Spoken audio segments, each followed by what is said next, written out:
Avez-vous déjà éprouvé cette sensation d'être littéralement noyé sous les exigences, les pressions et les imprévus du quotidien? Il arrive parfois que l'on se demande comment garder intacte sa sérénité face à l'accumulation des contraintes ou à la succession d'aléas qui mettent notre patience à l'épreuve. Dans ces moments-là, on peut avoir l'impression que tout se précipite sans nous laisser de répit, et l'on se sent alors incapable de ralentir le flux. Il n'est pas rare non plus de se demander où puiser la force de se maintenir à flot, surtout lorsqu'on voit d'autres personnes parvenir à rester remarquablement calmes dans des circonstances similaires.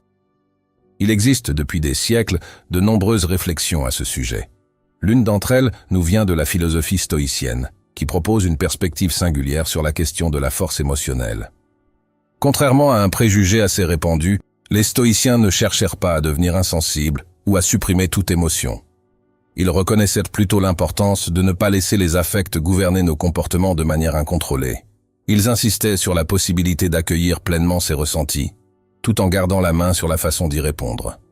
Avant d'explorer certains principes stoïciens concrets, il me paraît utile d'évoquer le contexte historique de cette philosophie, afin d'illustrer comment certains de ses représentants vivaient ces idées, dans un monde loin d'être simple ou indulgent.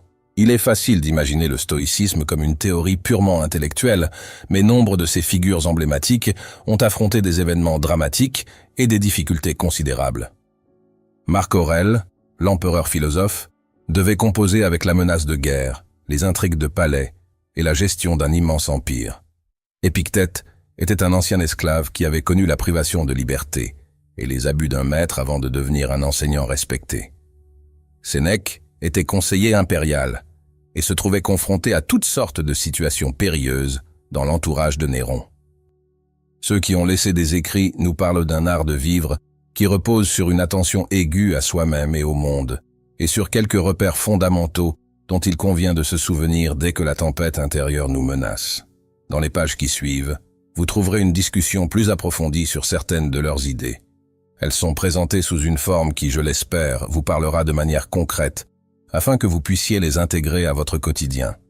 Je me permettrai également de partager ici et là quelques anecdotes moins connues concernant l'un ou l'autre de ces penseurs, ainsi qu'un court récit personnel sur la manière dont j'ai découvert la puissance de certains de ces principes, alors que j'étais moi-même encore très jeune et en proie à de multiples doutes sur mon avenir.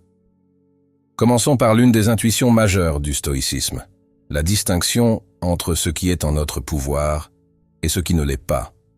Épictète affirmait que nous ne pouvons pas modifier tout ce qui nous entoure, mais que nous pouvons déterminer la façon dont nous nous impliquons, dont nous réagissons, dont nous interprétons les faits. Pour illustrer ceci, il arrivait que certains philosophes de l'époque recourent à des exercices extrêmes. Historien Diogène Laërce raconte qu'un disciple de Zénon, fondateur du stoïcisme, s'entraînait à rester impassible au milieu du tumulte d'un marché pour éprouver sa capacité à se concentrer uniquement sur ses propres réactions et non sur les cris de la foule ou les provocations des passants. Cet exemple peut paraître radical, mais il témoigne d'une pratique réelle de la philosophie stoïcienne où l'on testait la solidité de son esprit dans des contextes inconfortables afin de s'exercer à résister aux perturbations extérieures. Dans la vie moderne, l'idée reste d'une grande actualité. Chaque matin, il est facile de se sentir déjà en retard, la tête remplie d'angoisse concernant tel ou tel problème. On se projette dans des scénarios négatifs, où on ressasse des contrariétés passées. La recommandation stoïcienne est de prendre quelques minutes, peut-être même avant de quitter le lit, pour clarifier ce sur quoi l'on a réellement une marge de manœuvre. Le simple fait de se dire « Je ne peux pas changer la météo, je ne peux pas non plus garantir la bonne humeur de mon responsable au travail, mais je peux choisir la façon de me préparer. Je peux travailler ma patience. Je peux ajuster mon emploi du temps de façon à mieux gérer mes priorités, fait déjà une différence considérable. » Ce recentrage sur ce qui dépend de nous a pour effet immédiat d'apaiser une partie de l'inquiétude et de redonner un sentiment de contrôle minimal. Un autre volet crucial du stoïcisme consiste à examiner la façon dont nous laissons nos émotions prendre le dessus. Qui n'a jamais, sous le coup de la colère, proféré des mots qui dépassaient sa pensée? Le point de vue stoïcien n'est pas de condamner l'émotion elle-même, mais la réponse irréfléchie qu'elle peut engendrer. À cet égard, il est fréquent que l'on regrette, quelques instants plus tard, d'avoir agi ou parlé de manière impulsive. Les stoïciens insistaient donc sur l'importance de prendre un bref moment de recul lorsque l'émotion monte. Un exercice qui peut paraître anodin consiste à se forcer à respirer profondément pendant 5 ou 10 secondes, avant de prononcer une phrase désagréable, avant d'envoyer un message cinglant, ou même avant de céder à la panique. Cette simple pause aide à stabiliser le mental et à juger plus sereinement de la pertinence de l'action que l'on envisage de poser. Pour renforcer cette posture, les philosophes de l'époque pratiquaient régulièrement un examen de conscience. Le soir venu, ils se demandaient comment ils avaient géré chaque situation. Sénèque, dans certains de ses écrits, rapporte qu'il avait coutume de repasser mentalement les moments de la journée pour déterminer s'il avait failli à ses propres principes, s'il s'était emporté sans raison, ou s'il avait fait preuve de courage et de sincérité. Cet exercice, à la fois simple et exigeant, permettait de prendre conscience de ses défauts, de souligner ses réussites et surtout, de ne pas retomber continuellement dans les mêmes travers. Dans ma propre expérience, j'ai découvert la pertinence de ces idées alors que j'étais encore un jeune homme. J'avais alors la vingtaine et, comme beaucoup, je naviguais entre des études stressantes, de petits boulots alimentaires et le désir d'accomplir quelque chose de grand. Or, je me laissais souvent gagner par la peur de l'échec ou par un sentiment d'impuissance. J'avais tendance à réagir de manière excessive à la moindre contrariété, que ce soit un commentaire négatif ou un problème financier imprévu. Je me souviens précisément de la journée où j'ai mis la main sur un livre regroupant des lettres de Sénèque. Son insistance sur le fait que notre paix intérieure dépend bien plus de nos pensées que des événements extérieurs a eu sur moi un effet libérateur. J'ai commencé à me demander, devant chaque difficulté, si j'étais en train de me concentrer sur ce que je pouvais faire pour améliorer la situation, ou bien si je restais passif, simplement en train de me lamenter sur une injustice. Ce petit changement de perspective a eu un impact important. J'ai appris peu à peu à me calmer avant de réagir. Et j'ai découvert que mes comportements devenaient plus constructifs, moins guidés par le stress ou l'agressivité. Dans ce contexte, il est intéressant d'évoquer un exemple rare, et parfois oublié, concernant Musonius Rufus, un philosophe stoïcien moins célèbre que Sénèque ou Épictète, mais néanmoins très respecté de son temps.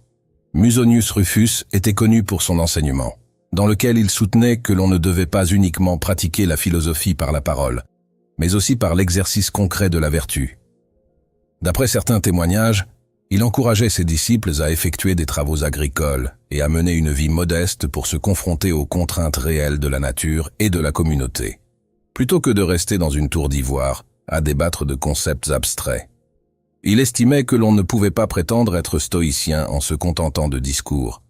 Il fallait s'engager dans la pratique, y compris physique, pour renforcer sa volonté et sa résistance au malaise. Voilà un exemple qui montre combien ces philosophes, aussi anciens soient-ils, avaient une approche très pragmatique du développement personnel. Un autre aspect que les stoïciens mettent en avant est la nécessité de l'honnêteté envers soi-même. Il est tentant de blâmer sans cesse le monde ou le comportement des autres, mais les stoïciens rappellent que notre principale marge de manœuvre réside dans notre introspection et nos choix intérieurs. On gagne donc à repérer, sans complaisance, nos erreurs, nos contradictions et même nos mensonges intimes. Admettre, par exemple, que l'on a laissé la jalousie ou la peur dicter une attitude peut être douloureux sur le moment, mais ouvre la possibilité de s'améliorer. Tout ce qui est repoussé dans l'ombre ou nié continue de nous peser. Le moment où l'on met en lumière un trait de caractère nuisible et où l'on accepte de travailler dessus, devient alors un tremplin vers davantage de cohérence personnelle. Cette sincérité envers soi prend du temps à s'installer. Les stoïciens préconisaient un travail régulier d'examen, parce que l'être humain a tendance à trouver des excuses pour protéger son ego. Or, on ne construit pas une véritable force émotionnelle en s'enfermant dans la dissimulation ou en inventant des justifications. Les philosophes de l'Antiquité, dont les conditions de vie n'étaient pas nécessairement faciles, y voyaient un impératif pour ne pas sombrer dans l'hypocrisie ou le désespoir. Une autre habitude souvent évoquée concerne la gratitude. Dans notre société moderne, nous nous comparons fréquemment à des personnes qui nous paraissent plus avancées, mieux dotées, plus chanceuses. Il en résulte un sentiment d'insatisfaction chronique. Les stoïciens, au contraire, suggèrent de considérer ce que nous possédons déjà, qu'il s'agisse de qualités, de relations, ou même d'opportunités. Dans un monde où la fatalité et la maladie étaient monnaie courante, Éprouver de la reconnaissance pour des choses simples comme la santé ou la présence d'amis avait un sens très concret. Ce sentiment de gratitude n'exclut pas la volonté de progresser ou de réussir, il la rééquilibre. On raconte par exemple que le stoïcien Cléanthe, successeur de Zénon, avait un caractère très modeste. Il était si pauvre qu'il travaillait la nuit pour subvenir à ses besoins, tout en étudiant le jour. Malgré cette condition précaire, il aurait exprimé sa reconnaissance pour la possibilité même d'accéder à la connaissance et à la compagnie de maîtres qu'il admirait. Il voyait dans cette modeste existence un défi formateur, plutôt qu'une injustice à déplorer. Une telle attitude, transposée de nos jours, peut nous inciter à reconsidérer ce que nous appelons « manque » et à nous recentrer sur les multiples ressources déjà présentes dans nos vies. Cette perspective de la gratitude s'avère intimement liée à l'acceptation de la perte. Les stoïciens répétaient que tout est transitoire, la jeunesse, la santé, les biens matériels, la réussite sociale. Ils ne voyèrent pas cela comme un appel au fatalisme, mais comme un rappel à saisir ce qui est à notre portée, tout en nous préparant au fait que le changement reste la seule constante de la vie. Lâcher prise lorsque les circonstances nous ôtent quelque chose, un emploi, une relation ou un rêve, ne signifie pas n'éprouver aucune tristesse, mais se garder de cultiver une amertume sans fin. Sur ce point, l'exemple de l'empereur Marc Aurèle est particulièrement éloquent. Il a dû gérer des guerres aux frontières, des difficultés familiales, et même des épidémies ravageuses. Il aurait pu passer son temps à s'apitoyer sur ces épreuves, mais ses pensées pour moi-même montrent au contraire qu'il cherchait, dans le moindre revers, un moyen de développer davantage sa compassion, sa clairvoyance et son humilité. Il évoque souvent la brièveté de l'existence et la nécessité de se concentrer sur ce qui est essentiel. Cette capacité à se focaliser sur l'essentiel renvoie à la détermination de priorités claires.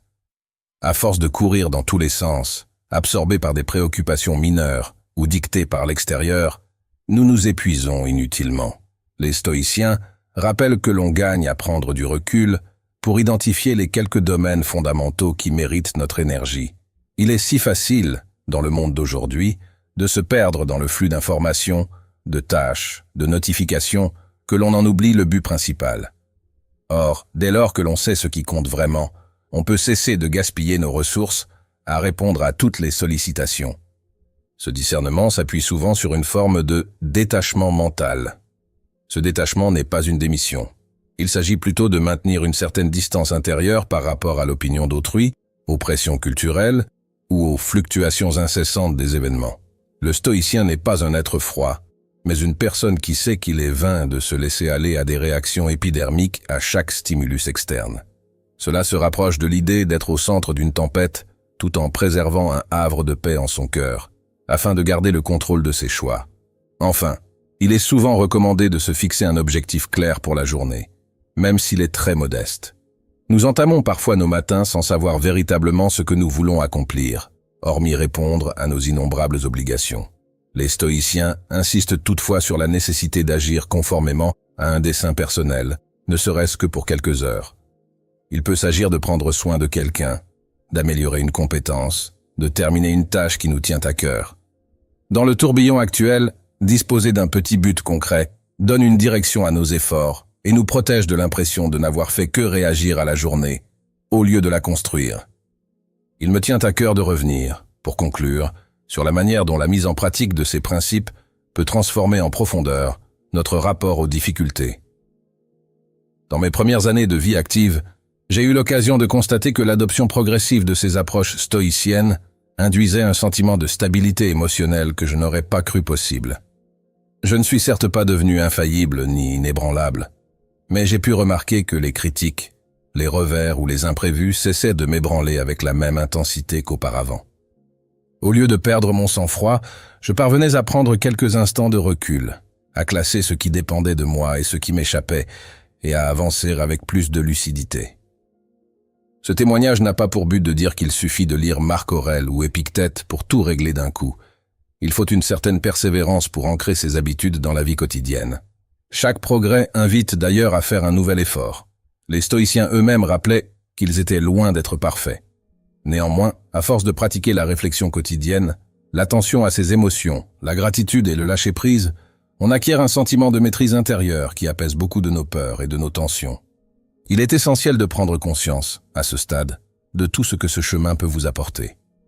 Les vertus stoïciennes, comme le courage, la sagesse, la tempérance ou la justice, ne sont pas de simples mots. Elles se traduisent concrètement par un esprit plus calme, une meilleure gestion du stress, une relative indifférence au regard critique d'autrui lorsqu'il n'est pas constructif, et, par conséquent, une présence plus authentique dans ses relations. S'il vous arrive d'être submergé, rappelez-vous que cette philosophie n'exige pas de vous que vous deveniez impassible du jour au lendemain, mais que vous fassiez, jour après jour, quelques pas dans la bonne direction. Encouragez-vous à mettre en pratique ces principes dès maintenant, même s'il ne s'agit que d'un seul. Il est préférable d'assimiler peu à peu un changement plutôt que d'essayer de tout révolutionner en même temps. Il peut s'agir de commencer la journée en distinguant ce que vous pouvez ou non contrôler, ou de noter chaque soir les situations dans lesquelles vous avez su garder votre calme, ou, au contraire, céder à l'impulsion. L'important est de persister malgré les échecs ou les rechutes. Le stoïcisme souligne justement la répétition, l'exercice, la disposition d'esprit. N'hésitez pas non plus à vous rappeler que de nombreux penseurs, à des époques bien plus difficiles que la nôtre, où la guerre et la maladie étaient omniprésentes, ont su trouver dans ces principes la force de ne pas sombrer dans le désespoir. Leurs anecdotes, parfois rares et oubliées, comme celle de Musonius Rufus qui enseignait autant par la terre qu'entre les murs d'une salle, nous montrent que ces idées n'étaient pas de simples abstractions. Elles guidèrent bel et bien des actes concrets, parfois déroutants, mais révélateurs d'un engagement total dans le perfectionnement de soi. Il est particulièrement inspirant de prendre conscience de cette réalité. La force émotionnelle n'est pas une qualité innée, réservée à quelques élus. Elle se cultive, elle est le fruit d'une discipline qui ne dépend pas de la chance ou du milieu social, mais d'une volonté de revenir à l'essentiel et de reconnaître là où se situe notre pouvoir. En prenant le temps d'adopter un regard sincère sur nos pensées, en apprenant à faire une pause quand l'émotion s'enflamme, en célébrant ce qui fonctionne déjà dans notre existence, en acceptant que la perte fasse partie du jeu, en clarifiant nos vraies priorités, en développant un sain détachement face à la frénésie ambiante, et en fixant un petit objectif concret chaque jour, on construit en soi un ancrage stable. Cette pratique vous permettra, au fil des semaines et des mois, de réaliser à quel point il est possible de transformer votre rapport au stress, aux critiques, à l'incertitude. Vous ne deviendrez pas insensible, vous deviendrez plus conscient et plus délibéré dans vos réactions. Vous aurez la joie de constater que certaines situations qui autrefois vous terrifiaient ou vous irritaient profondément vous laissent maintenant relativement serein, parce que vous avez acquis le réflexe de vous demander « Quelle est la part qui dépend de moi ? Comment puis-je y répondre sans céder à la panique ni à la colère ?» En vous rendant pleinement compte de la puissance de cette démarche, vous trouverez alors l'envie de continuer à progresser. Vous comprendrez surtout que chaque épreuve peut devenir l'occasion d'exercer ses vertus, à la manière dont un sportif voit dans chaque entraînement, voire chaque compétition, une opportunité d'améliorer sa technique et son endurance. Prenez donc la mesure de ce qu'implique cette responsabilisation. Cessez de remettre systématiquement la faute sur les événements ou les autres, et choisir de fortifier son monde intérieur. Cette responsabilité est une chance, car elle signale que vous n'êtes plus dépendant à 100% du hasard ou de l'opinion générale. Vous disposez de leviers profonds pour forger une manière d'être plus solide et plus épanoui. Allez-y avec détermination et sans impatience. Rien ne vous presse, sinon le désir sincère de vivre plus pleinement et de manière plus sereine. À chaque fois que vous vous surprendrez à ressasser un souci qui vous dépasse, rappelez-vous ce que disaient les stoïciens. La véritable source de notre trouble réside souvent dans le jugement que nous portons sur une situation, bien plus que dans la situation elle-même. Si le jugement change, le trouble se dissipe ou s'atténue. Vous pouvez ajuster votre regard, votre interprétation, et découvrir aussitôt un soulagement qui semblait impossible quelques minutes plus tôt. Prenez donc un instant pour réfléchir. Quel est l'aspect de votre vie où vous vous sentez le plus vulnérable, le plus soumis à l'inquiétude ou à l'irritation? Pouvez-vous, dès maintenant, appliquer ne serait-ce qu'un seul de ces principes, un seul de ces exercices, pour commencer à réorienter votre comportement et votre pensée? En faisant ce petit pas, vous enclencherez peut-être un mouvement plus vaste qui changera graduellement votre quotidien. Et si jamais vous rencontrez des moments de découragement, rappelez-vous que de nombreux maîtres stoïciens, à travers des anecdotes parfois méconnues, ont démontré que l'on peut transformer son attitude face à des obstacles bien plus rudes que ceux que nous connaissons aujourd'hui. C'est dans cet esprit que l'on peut réellement s'approprier la force émotionnelle dont il est question depuis le début. Elle n'a rien de magique ou d'inaccessible. Elle n'est pas réservée à une élite insensible. Elle s'offre à quiconque accepte de cultiver, jour après jour, ce jardin intérieur où pousse la clarté d'esprit, la maîtrise de soi et l'acceptation du changement. En prenant pleinement conscience de la valeur d'une telle discipline, on se motive à poursuivre, parce que la récompense est immense. Un sentiment de paix que même les pires épreuves ne parviennent pas à détruire totalement, et une capacité à entrer en relation avec le monde et avec les autres de manière plus apaisée et constructive. Que cette prise de conscience vous accompagne dorénavant. Puissiez-vous avancer avec courage sur cette voie, en expérimentant vous-même les effets de ces quelques principes stoïciens. Puissiez-vous vous rendre compte à quel point cette pratique, à première vue très simple, peut vous conduire à des transformations intérieures profondes. Tout est entre vos mains, ou plus exactement, dans votre esprit. La philosophie stoïcienne est là pour vous rappeler que vous possédez déjà le potentiel nécessaire pour devenir plus fort et plus serein, à condition de consentir à ce travail patient et quotidien sur vous-même. Il ne reste plus qu'à commencer, pas après pas, en gardant à l'esprit la promesse d'un mieux-être concret et durable. Allez-y avec détermination et bienveillance envers vous-même, et vous verrez qu'il n'est jamais trop tard pour façonner une existence en accord avec la profondeur de vos aspirations. Si vous êtes encore là, si vous écoutez toujours, laissez un message en commentaire en écrivant « On continue » pour signifier que vous souhaitez poursuivre cette exploration. Cela me fera grand plaisir de savoir que l'élan se prolonge et que ces approches vous inspirent réellement. La philosophie stoïcienne, dans toutes ses nuances, constitue un territoire d'une richesse incroyable. Il ne faut pas hésiter à l'adapter à la vie d'aujourd'hui. Même 2 millénaires plus tard, il est saisissant de constater à quel point ces exercices de clarté d'esprit, d'acceptation active et de sobriété choisie restent pertinents. On n'a pas besoin d'adopter l'intégralité du stoïcisme pour en tirer des bénéfices concrets. Parfois, l'acceptation résolue d'un contretemps, la décision de bien réagir à une déception, ou le simple fait de voir dans chaque expérience l'occasion de grandir, peuvent suffire à transformer une journée. Le véritable défi consiste à persévérer, car la constance est la clé d'une véritable transformation intérieure. Puissiez-vous poursuivre sur ce chemin, avec confiance et curiosité, en sachant que vous avez en vous les ressources nécessaires pour accueillir ce qui advient, y trouver un sens et réinventer votre manière d'y répondre.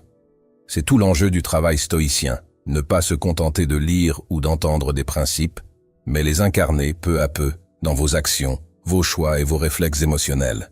Le moment présent est toujours le meilleur point de départ pour cela. Alors, on continue.